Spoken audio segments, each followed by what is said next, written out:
Now, if we do nothing about this concrete, what we know is that some roses will still find their way through the concrete. But what we've done is we've begun to use the classroom as a space of intervention. And for the last 18 plus years, what we've attempted to do is to address the material conditions of kids in our community in the classroom, to add some additional resources down into the concrete through the cracks. More water, more light, more soil.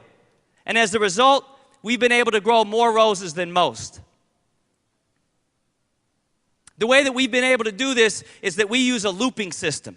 So we take cohorts of young people and we stay with them over multiple years.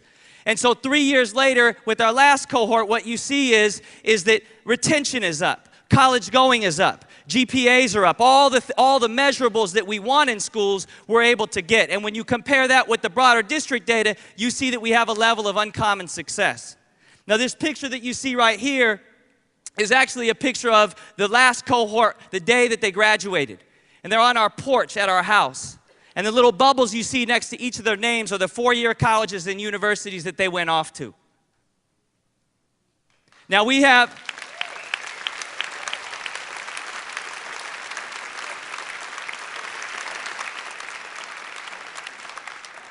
people from all over the world come to our program to see how is it that we're able to reach this level of uncommon success.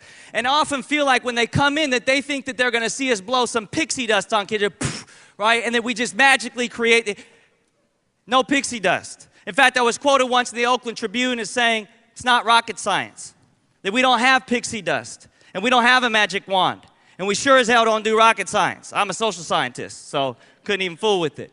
Right? What we do is we go back to a basic needs framework. We go back to 1943 and Maslow's hierarchy of needs. Because Maslow was right. Maslow made it clear that if you don't address the lower levels of the hierarchy of needs, you can't find stability in the upper echelons of the hierarchy of needs. And the particularly interesting thing to me about Maslow's hierarchy of needs is the pinnacle. Because the pinnacle is self-actualization.